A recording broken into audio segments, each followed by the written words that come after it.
Agora no seu rádio, a tradição e a credibilidade. De Três Lagoas e região, a notícia de uma forma, sem medo de falar a verdade. Agora, na Difusora FM, Tribuna Livre.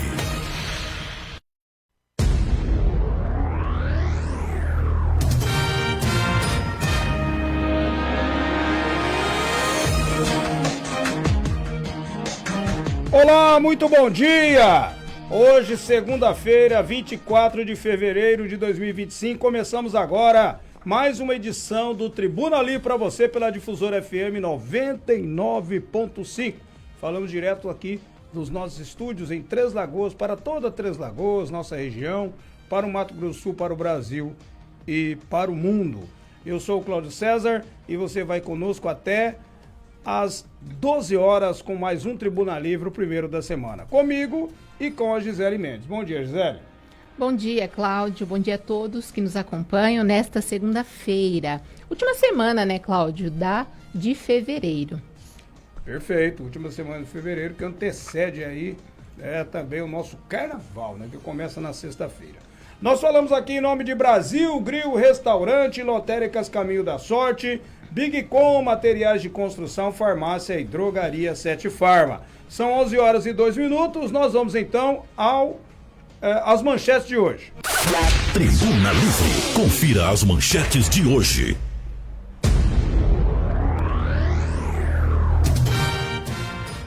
Balneário de Três Lagoas segue aberto para lazer, mas com áreas interditadas devido a reformas. Semana inicia com mais de 300 vagas disponíveis na Casa do Trabalhador. Proibição de pesca por 5 anos em MS é considerada rasa, mas projeto pode virar lei. Muito bem! Estas e muito mais outras notícias para você aqui no Tribuna Livre pela Difusora FM. São 11 horas e 3 minutos. Desejo a todos vocês uma ótima semana, uma semana de muita vitória, é o que desejamos aqui no Tribuna Livre. Gisele Mendes, qual a primeira notícia? Vamos seguindo, Cláudio. Vamos começar já falando sobre emprego. Hoje é segunda-feira, né? Muitas pessoas aí já acordam naquela expectativa de dar um rumo novo para a vida profissional. Alguém às vezes não está trabalhando, deseja voltar para o mercado de trabalho. Então, vamos trazer informações quentinhas da Casa do Trabalhador, que oferece somente nesta segunda-feira 302 vagas de emprego, isso mesmo. São várias vagas distribuídas por diversos setores disponíveis nesta segunda-feira. Aquelas pessoas que têm interesse, querem concorrer aí a uma dessas vagas, participar do processo seletivo da Casa do Trabalhador, deve comparecer ali à unidade, que fica na Rua Dr. Monir Tomé, número 86, no centro. As vagas são atualizadas diariamente, tá? Eu vou falar algumas delas. São 302 vagas, e entre elas há vagas para açougueiro, atendente de reciclagem, agente de pátio, ajudante de açougueiro também, assistente administrativo. Há vagas também para ajudante de reflorestamento para Três Lagoas e cidades vizinhas. Neste caso, tem 70 vagas disponíveis, somente para essa função, que é ajudante de reflorestamento, aqui para Três Lagoas e para cidades vizinhas, muito provavelmente para atender as gigantes da celulose. Há 11 vagas também para eletricista de instalações, 3 vagas para assistente administrativo e também 7 vagas para oficial de serviços gerais, 13 vagas para operador de caixas, há 26 vagas para servente de obras, para Três Lagoas e também para ficar alojado em Inocência, provavelmente para atender a Arauco, que será instalada ali no município de Inocência. Então, são várias vagas. Se você tem o perfil para uma delas, deseja participar do processo seletivo, não deixe de comparecer à Casa do Trabalhador. Vou repetir o endereço, Monir Tomé, número 86, no centro. E também tem um número de telefone, que é o 3929-1938. Muito bem, são 11 horas e 6 minutos. Aproveito a oportunidade, né, em que a Casa do Trabalhador te oferta várias vagas, né? Você que está em condições de empregabilidade, não deixe de ir lá, né? E mesmo que não tiver a vaga ali que atenda o teu perfil profissional, aproveita e faz o recadastramento, atualiza todas as informações, né, cadastrais, né, Gisele Mendes? Exatamente, Cláudio. Dá para atualizar tudo. Ali também é possível você dar entrada no seguro-desemprego. Você pode ter orientações para baixar a sua carteira de trabalho no seu celular. Então, são serviços bem amplos, né? Oferecidos ali pela Casa do Trabalhador para o cidadão. Muito bem, são 11 horas e 6 minutos. Continuamos aqui com mais notícias com a Gisele Mendes. Vamos falar de lazer. Ali do balneário municipal. A gente sabe que está em reforma, porém, ele segue aberto ao público. E a Prefeitura informou, por meio da Secretaria Municipal de Desenvolvimento Econômico, que o balneário segue aberto, sendo uma opção de lazer para este final de semana. No entanto, devido às obras de reforma e ampliação em andamento, algumas áreas permanecem interditadas, incluindo a marina. As intervenções em curso fazem parte de um projeto de requalificação do espaço, visando oferecer mais conforto, segurança e infraestrutura para os visitantes. As obras contemplam melhorias com previsão de conclusão em junho deste ano. A Prefeitura reforça a importância de respeitar essas áreas isoladas por questões de segurança e pede a compreensão de todos para que o espaço possa ser utilizado de forma responsável. Portanto, esse final de semana já começa, né, a semana do Carnaval. Se você não vai viajar, vai ficar por aqui mesmo, né? Além das atrações que são preparadas para o Carnaval, nós temos o nosso balneário municipal que segue aberto. Então, você pode ir ali com a sua família. É um ambiente seguro, né? Um espaço muito gostoso para toda a família. Porém, é preciso respeitar essas áreas interditadas. O balneário passa por uma ampla reforma que com certeza vai ficar muito bom, né, quando ficar pronto. Porém, é preciso respeitar principalmente as crianças, né? Às vezes a gente, num piscar de olhos, a criança já foi, ela quer explorar, ela está nessa fase de desenvolvimento. Então, nós temos que ficar atentos para que ninguém, né, se machuque aí em meio a essas obras. Perfeito. Aproveite aí, né, esse feriadão de carnaval e vá ao balneário público municipal, mas com todo cuidado, né, porque continua uma parte do balneário em reforma.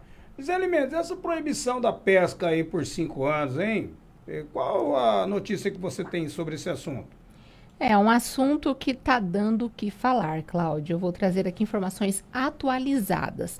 O novo texto para regulamentação da pesca, debatido em audiência pública lá na Assembleia Legislativa de Mato Grosso do Sul, na nossa capital, o projeto que, após a alteração, trouxe proibição de 5 anos para algumas espécies, seguiu dividindo setores e encarado como raso, diante de uma necessidade de ampliação citada por várias das partes. Além dos deputados estaduais, entre os representantes na audiência realizada na última semana, estavam representantes do setor empresarial, do governo da pesca esportiva, pescadores, profissionais e amadores, bem como alguns prefeitos e vereadores. No início de fevereiro, foi abordada essa corrida contra o tempo da Assembleia para definir pesca do dourado e outras espécies aqui no estado, com a proposta alterada protocolada na casa 2 dias depois da data de publicação da matéria. Alterada, a proposta prevê a proibição por 5 anos, contados a partir de 1º de janeiro, sobre o transporte, o armazenamento e a comercialização do pescado oriundo da pesca em rios do estado de Mato Grosso do Sul. O texto traz a permissão para a pesca amadora esportiva na modalidade pesca e solte e pesca profissional artesanal, com exceção do período de defeso compreendido pela Piracema. Nesse caso, também não ficam limitadas as chamadas pesca de subsistência, feita por povos originários, indígenas e quilombolas, bem como a comercialização e o transporte de iscas vivas, a ser regulamentada por resolução própria. Pelo projeto de lei entram na proibição integral de transporte, armazenamento e comercialização por 5 anos as seguintes espécies: pacu, dourado, jaú, pintado, curimba, piracanjuba, o piavuçu, palmito, barbado, entre outros. Autor do projeto de lei, o Neno Hazuki, destacou a celeridade em cima da pauta, afirmando em audiência que o projeto já poderia estar em votação. Porém, foi levantado entre os parlamentares a necessidade de debate para que as partes envolvidas fossem, de fato, ouvidas. Muito bem, são 11 horas e 11 minutos. Nós estivemos em Campo Grande, semana passada, e nós falamos com o deputado Zeca do PT. Vai ter uma audiência, né, onde os ribeirinhos, os pescadores, enfim, vão debater essa questão aí, porque até agora tem uma ideia aí de um lado, né, que é o deputado Neno Hazuki que apresentou essa proposta. Mas não atende o interesse dos pescadores, dos ribeirinhos, das pessoas que vivem da pesca. Então, nada mais justo, numa democracia, ouvir todas as partes numa audiência pública, num grande debate. Inclusive, nós temos uma matéria aqui com o deputado Zeca falando sobre esse assunto, a questão da pesca aí, tá? Dessa audiência pública. Esse assunto ainda vai dar muita polêmica, viu, Gisele Mendes? Exato, é um tempo considerável, né? A gente não está falando aí do período defeso. Nós estamos falando de 5 anos. É a longo prazo, né? Sim, não resta dúvida. E as pessoas que vivem da pesca, as pessoas que buscam sua renda através da pesca, né? Isso está favorecendo praticamente, segundo o deputado Neno Hazuki, só aquele pessoal da pesca esportiva e tal, mas e o cidadão que vive da pesca, né? Então vamos ver o que vai acontecer. São 11 horas e 13 minutos. Nós vamos continuar com a Gisele mesmo. Vamos repercutir agora aquela questão do feminicídio que aconteceu em Água Clara, nesse final de semana, do sábado, na madrugada do sábado. Infelizmente, mais uma mulher perdeu a vida, uma moça de 26 anos. Já é o 4º feminicídio esse ano no Mato Grosso do Sul. A semana passada nós tivemos em Campo Grande, especialmente na terça-feira, teve um grande debate, uma reunião acalorada, demorou muito tempo, inclusive lá na presidência da Casa da Assembleia Legislativa, no gabinete do deputado presidente da Assembleia, o deputado Gerson Claro. Com participação de vários deputados, inclusive o coronel Davi, que é o presidente da Comissão de Segurança da Assembleia Legislativa, Tribunal de Justiça, Defensoria Pública, Polícia Militar, Polícia Civil, Governo, enfim. Todos, uma reunião muito demorada, inclusive, para se chegar a novos protocolos, a nova forma de atendimento à mulher, a proteção da mulher quando estiver numa medida protetiva, porque do jeito que está aí, medida protetiva sem proteção mesmo de verdade, policial junto, numa diligência, não acontece, não adianta nada, né? Então, nós estamos aí acompanhando, né? Isso tudo aconteceu por conta do assassinato da nossa jornalista, 3 lagoense, inclusive, que é a Vanessa, né? E vocês veem que, mesmo repercutindo tudo isso, mais um fato lamentável aconteceu em Água Clara, né, Gisele? Exatamente, Cláudio. Infelizmente, né, mais uma mulher, 26 anos, jovem, empresária, ela tinha uma loja ali em Água Clara e perdeu a vida por conta desse crime, né, tão sério, tão grave, em meio a debates amplos sobre a proteção à vítima de violência doméstica. Muito bem, nós temos o Henrique Ferreira tem uma matéria sobre esse assunto, né, Gisele? Exato, ele está abordando o assunto, ele traz novidades para manter vocês atualizados. Confira. Muito bem. Torres, não está pronto ainda, Torres? Bom, o André está preparando esse vídeo, mas, Gisele, esse é o assunto do momento, né? Exatamente, aqui no estado de Mato Grosso do Sul não se fala em outra coisa, né? Desde que a jornalista Vanessa foi assassinada. Isso graças ao áudio, né, que vazou, que ela deixou para uma amiga, e isso circulou nas redes sociais e todos os holofotes foram voltados para esse caso. Então, ganhou grande repercussão. O vídeo já está pronto, então vamos ao vídeo. Bom dia para você que acompanha a programação de jornalismo da sua Difusora FM. Vamos falar de mais um caso de feminicídio no Mato Grosso do Sul, dessa vez no município de Água Clara. Ainda está foragido Fausto Júnior Aparecido de Oliveira, de 31 anos, assassino de Mirielle Santos, de 26 anos, que foi morta a tiros no último sábado, dia 22. Nesta madrugada de segunda-feira, dia 24, revoltados com a impunidade do feminicídio, populares incendiaram um caminhão da empresa, que supostamente pertencia à empresa do autor do crime. Segundo informações do registro policial, o casal estava em um quarto quando testemunhas ouviram os disparos. E aí, depois disso, o irmão da vítima entrou na casa e encontrou Mirielle ferida. Ele contou à polícia que levou a irmã para o carro do suspeito e eles seguiram para o hospital da cidade. Depois disso, o suspeito fugiu e deixou o veículo, uma caminhonete, no local. Diligência policial foi feita na casa do autor. Policiais encontraram um pote plástico com várias munições de calibre 22 intactas. No entanto, onde ocorreu o crime, foi encontrado um revólver calibre 38 municiado, com 6 cartuchos, sendo 3 deflagrados e os demais intactos. O suspeito de ter matado a tiros a empresária Mirielle teria assassinado Cleiton Eduardo dos Santos em 2016. A vítima foi morta a tiros. Além do feminicídio e do assassinato, o suspeito de matar Mirielle também é apontado como autor de uma tentativa de homicídio. O crime teria ocorrido em junho de 2023. Na ocasião, ele teria esfaqueado a vítima durante uma discussão na rua. O suspeito foi detido e encaminhado para a delegacia da cidade. Já a vítima foi socorrida por terceiros e encaminhada para o hospital. A ocorrência foi registrada como lesão corporal na época. As mulheres do interior de Mato Grosso do Sul ainda estão mais vulneráveis. Mirielle é a 4ª vítima de feminicídio no estado neste ano de 2025.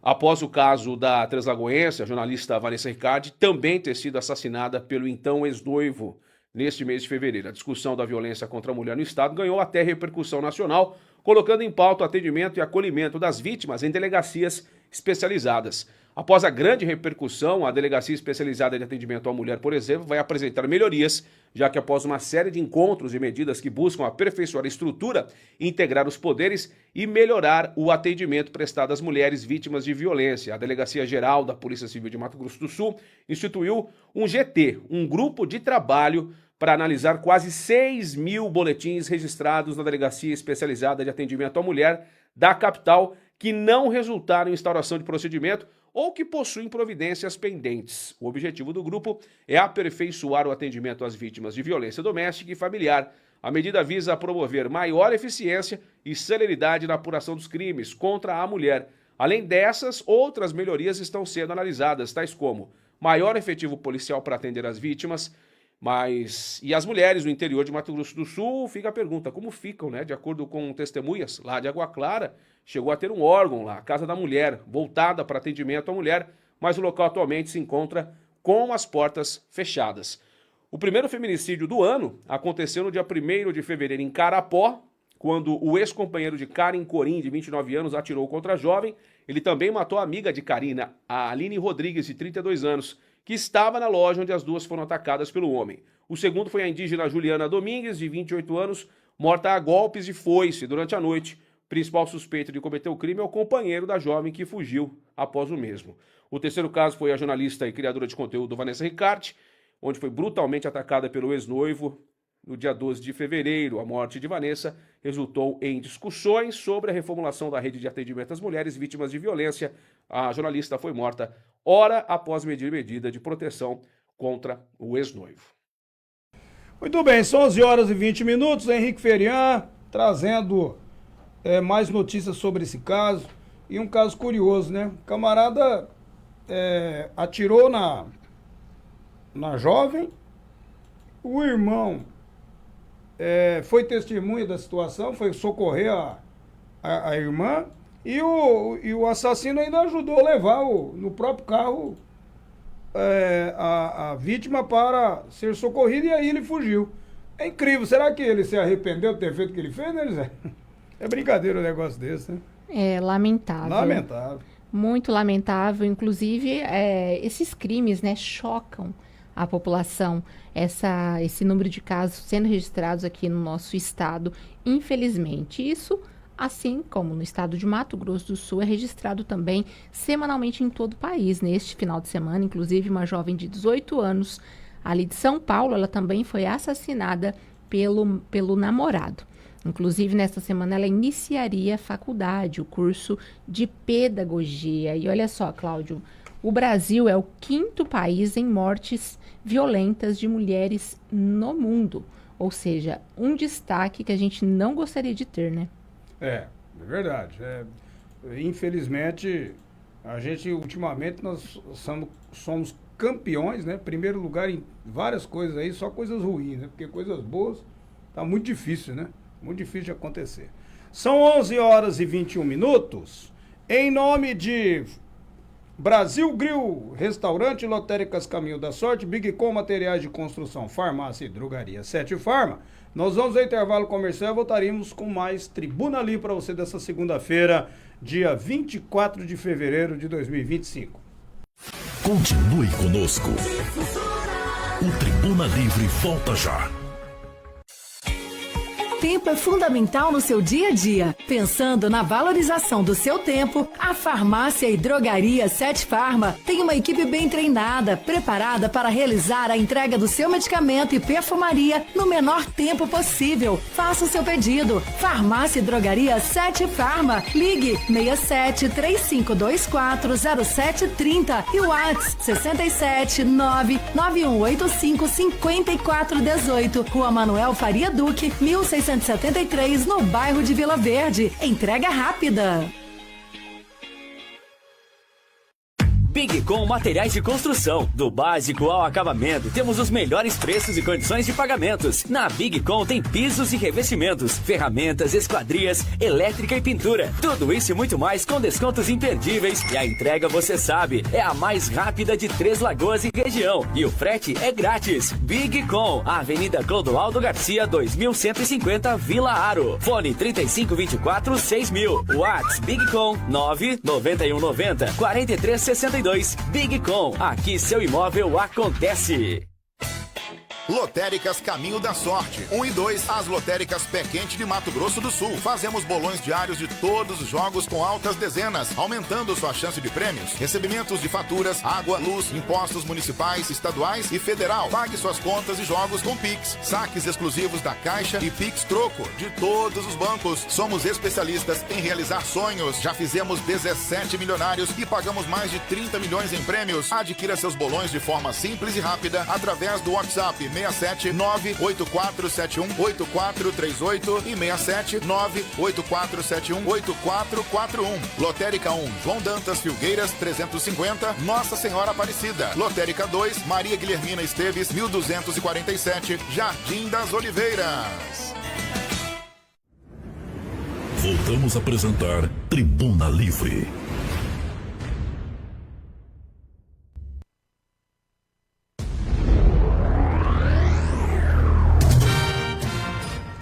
11h24, estamos de volta com o nosso Tribuna Livre pela Difusora FM 99.5. Hoje, segunda-feira, 24 de fevereiro de 2025. Falamos aqui em nome de Brasil Grill Restaurante, Lotéricas Caminho da Sorte, Big Com Materiais de Construção, Farmácia e Drogaria 7 Farmas de Alimentos. O mês de fevereiro já está indo embora, hein? Exatamente, Cláudio. Num piscar de olhos, né? O que janeiro demora, fevereiro passa bem rapidamente. Verdade, verdade. Você tem notícias para nós aí, né, Gisele? Sim, Cláudio, eu estive com a doutora Larissa Zucchi, ela é médica obstetra e nós falamos sobre pré-eclâmpsia. Esse assunto também ganhou grande repercussão no Brasil depois da internação da cantora Lesha.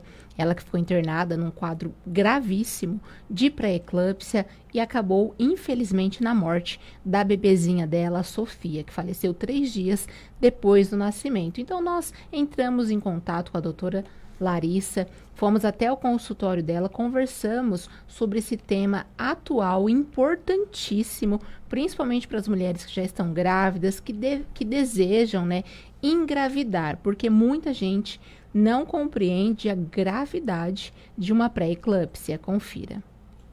Olá, bom dia a todos que nos acompanham aqui pelas programações de jornalismo do Grupo Difusora de Comunicação.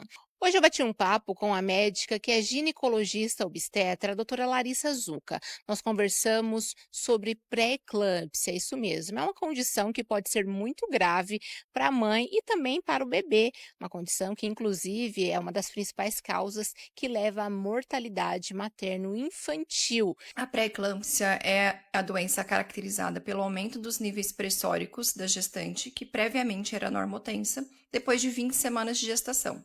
A gente define a pré-eclâmpsia quando essa pressão começa a ficar acima de 140 mmHg na pressão sistólica ou maior do que 90 na pressão diastólica.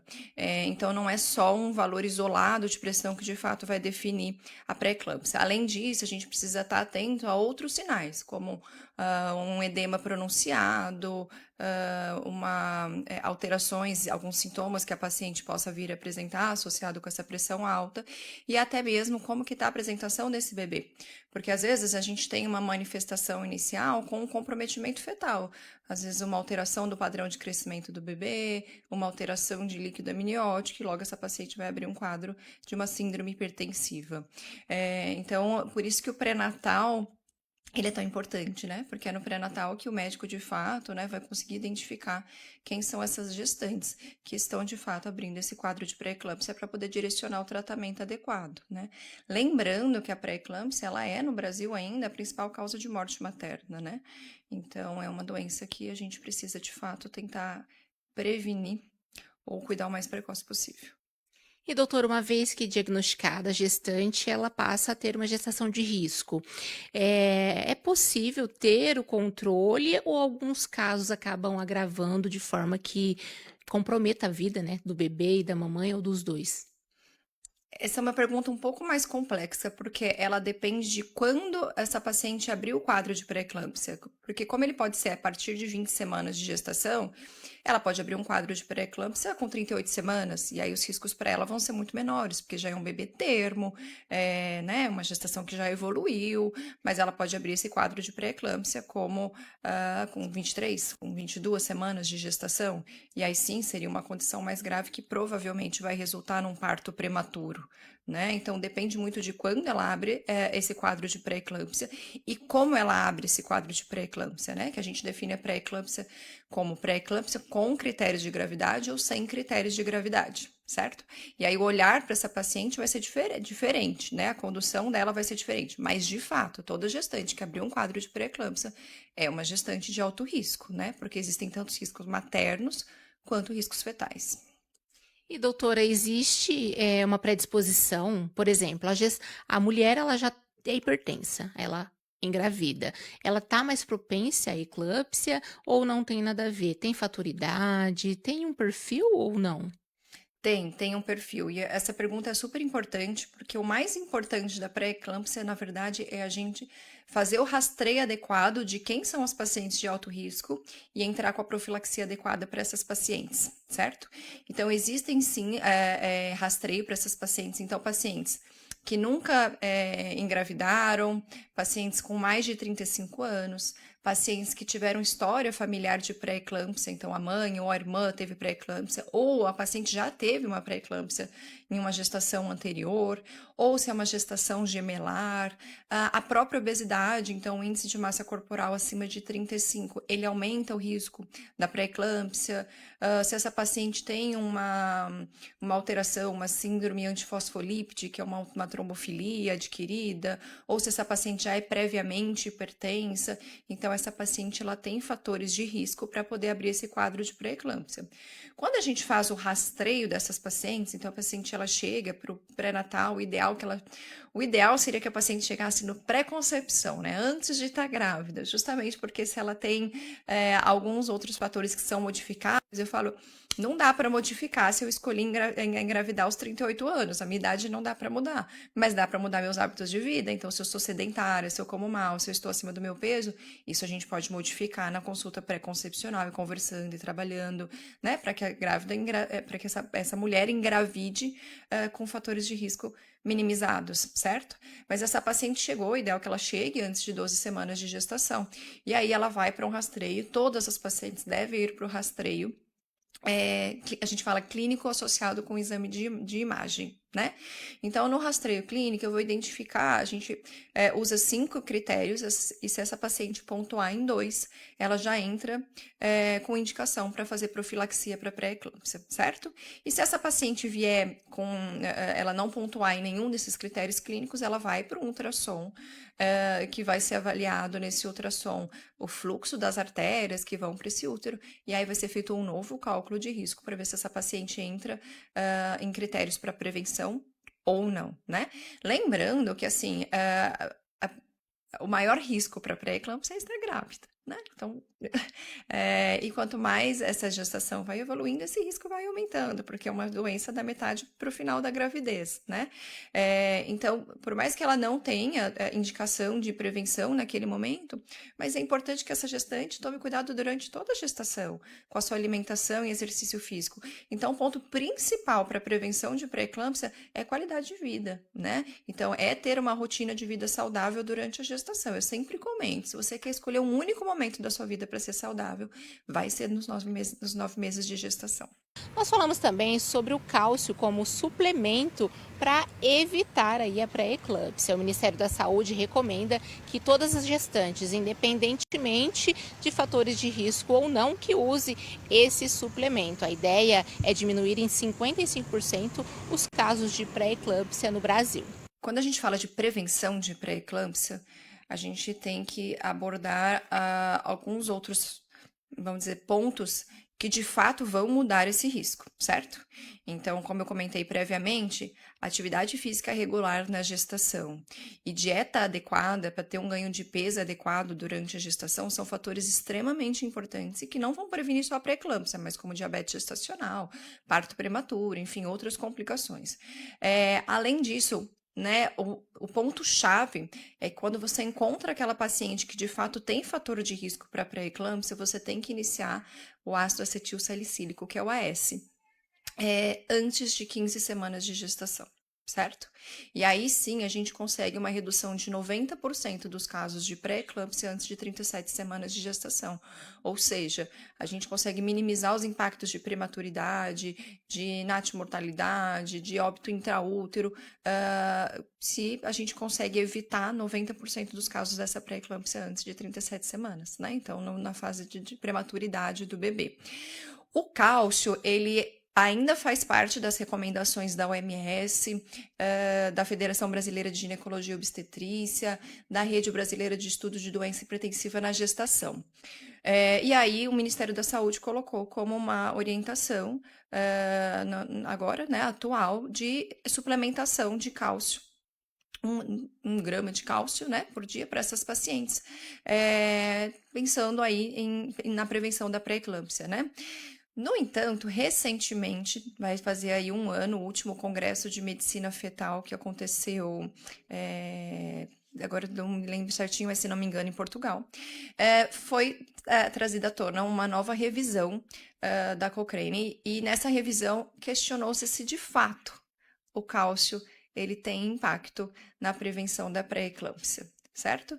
Então, o que eles, nessa meta-análise que eles fizeram, eles entenderam que talvez estudos pequenos, que não seriam reprodutíveis para todas as populações, teriam um benefício, mas os estudos maiores, que teria aí 88% dessa população estudada, não mostrou um benefício tão grande, né? Então, tipo, não fez mal, mas não teve esse impacto positivo que a gente esperaria que tivesse. Mas, de fato, isso ainda não mudou na OMS, isso não mudou na Federação de Ginecologia e Obstetrícia ou na Rede Brasileira de Doenças Hipertensivas. Então, o Ministério, ele colocou aí para suplementar o cálcio, mas é importante os outros fatores, né? Então, o ideal, na verdade, é fazer essa busca ativa dessas pacientes que têm fator de risco para pré-eclâmpsia, mudar hábito de vida e começar o AS antes aí de 15, 16 semanas de gestação. Outro tema que chama muita atenção é a síndrome HELP. E ele veio à tona depois que a cantora Lesha perdeu a bebezinha, né, a Sofia, de apenas 3 dias.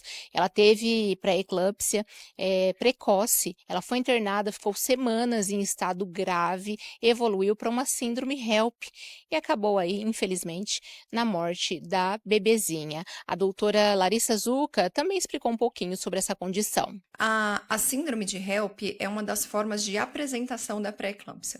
Então, a pré-eclâmpsia ela pode se apresentar sem critérios de gravidade, e quando a pré-eclâmpsia se apresenta com critérios de gravidade, uma das evoluções, vamos dizer assim, que talvez mais temidas, é a síndrome HELP, que é quando as alterações provocadas, né, pela síndrome, elas vão levando a complicações hepáticas, renais, né, e podem levar até aí, por exemplo, a crise convulsiva, que é conhecida como eclâmpsia de fato. Né? Então, às vezes, até as pacientes se confundem. Elas falam, não, eu não tive pré-eclâmpsia porque eu não convulsionei.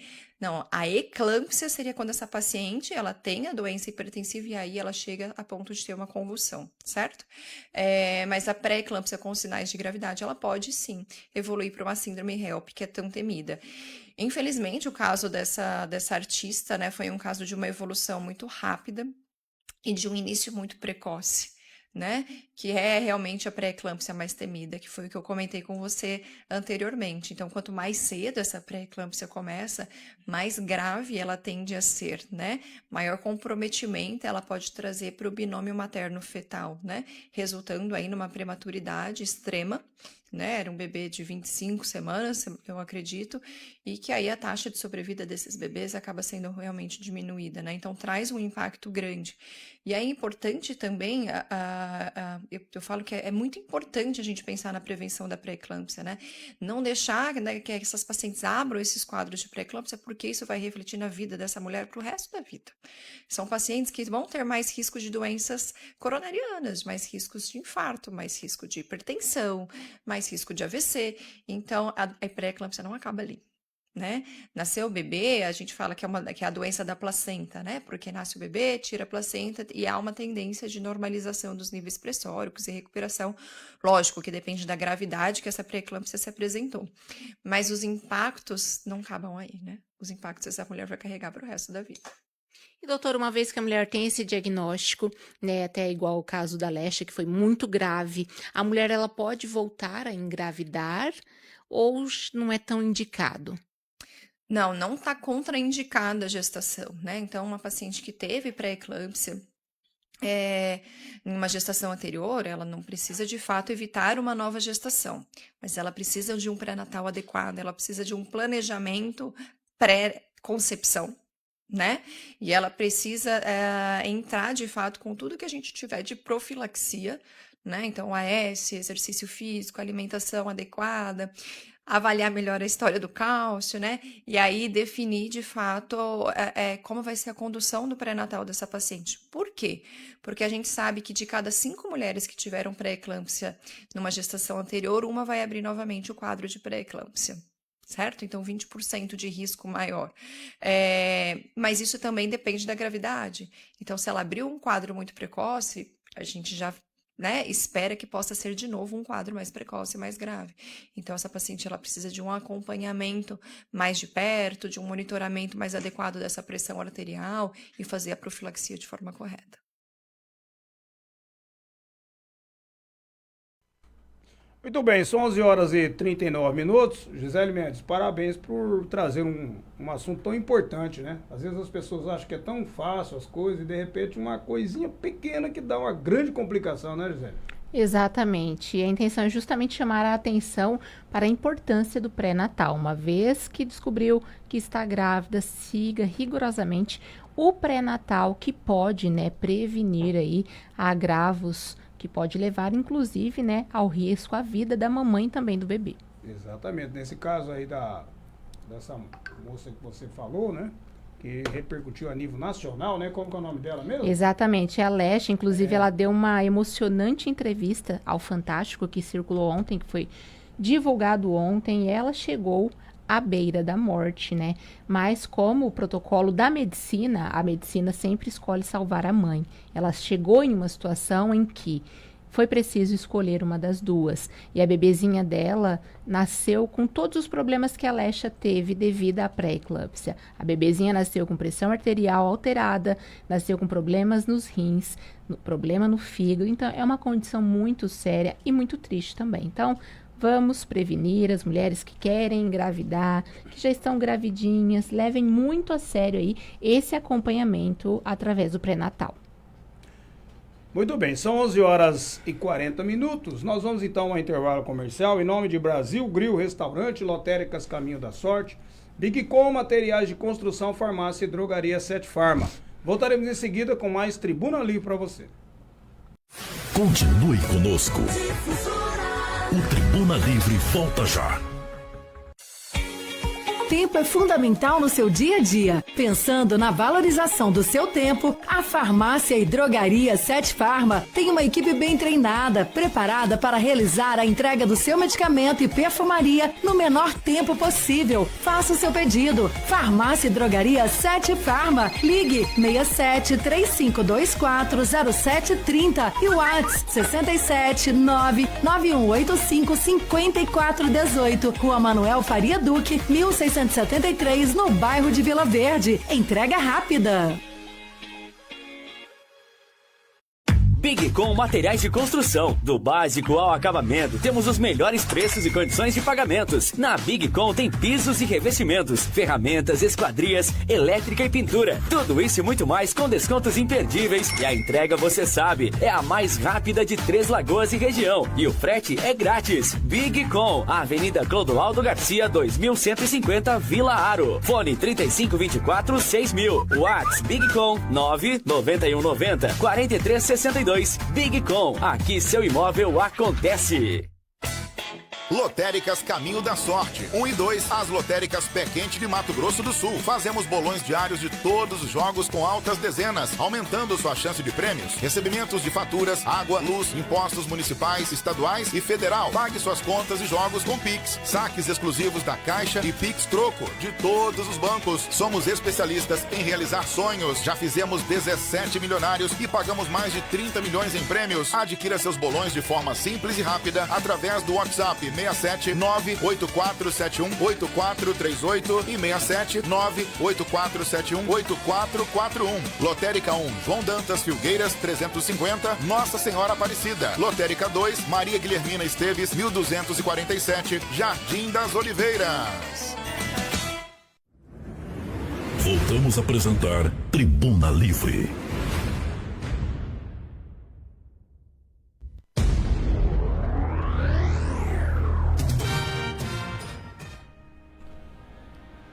Horas e 43 minutos, estamos de volta com o nosso Tribuna Livre pela Difusora FM 99.5. Nós temos o oferecimento de Brasil Grill Restaurante, Lotéricas Caminho da Sorte, Big Com, materiais de construção, farmácia e drogaria 7 Farma. Voltamos com Gisele Mendes. Vamos seguindo aqui, Cláudio, até meio-dia, com Tribuna Livre desta segunda-feira. Eu vou chamar o Henrique Ferian mais uma vez para falar de um assunto bem interessante. A semana que vem a gente já sabe, né? Semana de Carnaval. 4 de março, que é o dia do Carnaval, que é considerado ponto facultativo, e 5 de março, que é quarta-feira de cinzas. E nessa questão toda, como ficam os boletos? Que vence no dia 5, geralmente, como que paga, tem que pagar no dia, se for no outro dia vai ter juros ou não, enfim, ele vai trazer informações sobre esse tema para você. Estamos de volta na programação de jornalismo da Difusora FM para falar do Carnaval, mas falar a respeito dos pagamentos, do salário, porque tá uma bagunça, né, em relação ao quinto dia útil, dentre outras informações. De qualquer maneira, o Carnaval de 2025 vai cair bem no início de março, o que deve afetar o pagamento de salários de trabalhadores que recebem nos primeiros dias do mês e de pensões e aposentadorias do INSS. Eu vou explicar. No setor privado, em que o salário deve ser depositado até o quinto dia útil do mês, muitos trabalhadores temem receber apenas no dia 12, porque é comum as empresas pararem até a quarta-feira de cinzas, dia 5. No entanto, o advogado trabalhista Solon Tapedino explica que o Carnaval não é considerado feriado nacional e que mesmo nas cidades que o consideram feriado, isso só vale para terça-feira gorda, que será no dia 4. Os demais dias são considerados úteis.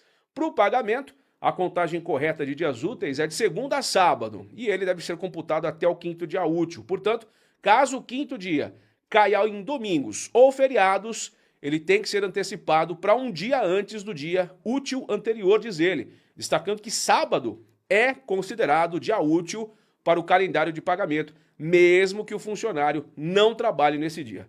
Dessa forma, nas cidades que não consideram a data feriado, o quinto dia útil cai no dia 6 de março. Para as demais, o limite para os pagamentos dos salários fica sendo no dia 7. Isso porque, mesmo que algumas empresas emendem a segunda-feira, ela é considerada apenas ponto facultativo. Segundo está pedindo, as empresas devem e podem, sempre que possível, pagar os salários antes do 5º dia útil, já que esse é o limite. E a aposentadoria? Para beneficiários do INSS, de até um salário mínimo, o benefício começará a ser depositado hoje, dia 24 de fevereiro, conforme o dígito final do NIS. Em 1º de março, um sábado, o processo será interrompido, sendo retomado na quinta-feira, dia 6. O pagamento segue até o dia 12 de março. Já para quem ganha mais que um salário mínimo, o pagamento será feito entre os dias 6 e 12 de março, quase metade do mês.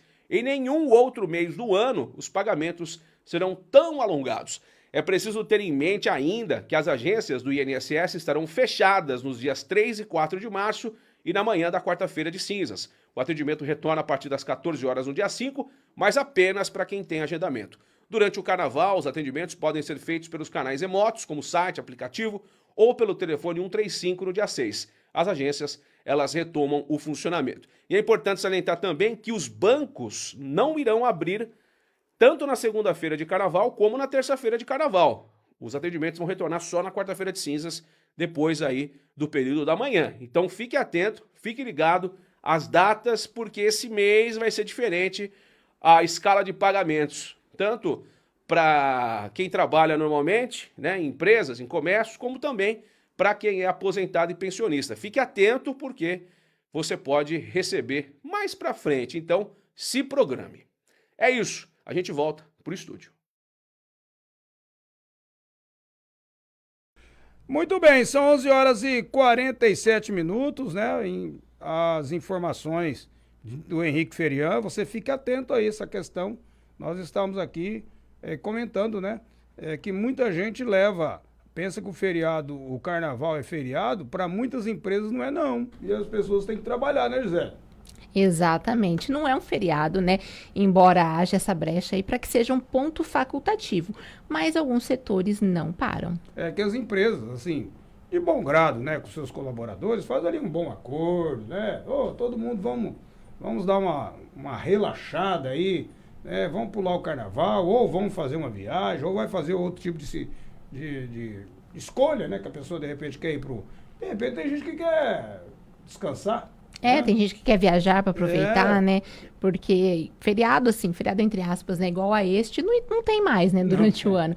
Então, muita gente já se programa para viajar, para descansar um pouquinho nesse período aí de carnaval, que tem essa brecha, né? De emendar aí o final de semana até a próxima quarta-feira, que é a quarta-feira de cinzas. Inclusive, recebi aqui no resumo difusora, no sábado, o grupo aí da professora Lourdes Raimunda, Negão Caçapava, Cordeiro, Divina, enfim, a galera toda aí. E eles estabeleceram, né? Voltaram aí com um grupo, um bloco de carnaval, né? E eles vão se apresentar aí, viu? Os Corneteiros, né? Nós temos vários blocos de carnaval, tem aí uma premiação estabelecida pela Prefeitura Municipal e a galera tá se preparando aí, viu, José? Exatamente, esse ano, né, promete ser bem agitado entre os bloquinhos, até porque o prêmio maior é de R$10 mil, é um prêmio muito bem-vindo, que será muito bem-vindo, né, pelo bloquinho que se destacar. Muito bom, acho que aqui da difusão a gente tinha que fazer um bloquinho também para participar, só que a inscrição já foi, né? Já foi, acabou. Já foi o tempo da inscrição, mas nós poderíamos colocar aí essa galera para fazer o bloquinho aqui da Rádio Difusora. São 11 horas e 49 minutos. Brincadeira à parte, mas a coisa é séria, nós continuaremos aqui com notícias para você com Gisele Mendes. Exato. Vamos seguindo aqui agora pela área da educação. Olha só que bacana. 7 alunos do 6º ano do ensino fundamental da rede estadual de Mato Grosso do Sul competem na competição ITMC, que é um concurso internacional de talentos em matemática, que acontece entre 22 e 26 deste mês. Ali não, né? Lá na Tailândia, bem longe, né, daqui. Os estudantes são da Escola Estadual Carmelita Canale Reboá, localizado ali em Miranda. Eles participaram da Olimpíada Internacional de Matemática Sem Fronteiras no ano passado e tiveram um excelente desempenho, ocasião em que foram premiados com medalha de menção honrosa. Com isso, foram selecionados para competir internacionalmente. O ITMC é uma das mais prestigiadas competições de matemática do mundo, reunindo jovens talentos de diversos países. Os estudantes classificados para representar a escola e o Brasil são Arthur Roges Gonçalves Martins, Emanuele Trindade Moreira, Isabelle Nascimento da Silva, Jonathan Levino Castro Vilauba, Luiz Gustavo Santos de Souza, Marcos Antônio Lemos da Costa e Petros Rodrigues dos Reis. A professora responsável é a Nayara Mônaca e a coordenadora pedagógica Érica Peixoto. Eles embarcaram para a Tailândia na última sexta-feira e chegaram lá ontem, onde já participam aí dessa concorrida Olimpíada Internacional de Matemática. Olha que legal, sucesso pra galera, né? Exatamente, a gente fica na torcida, né?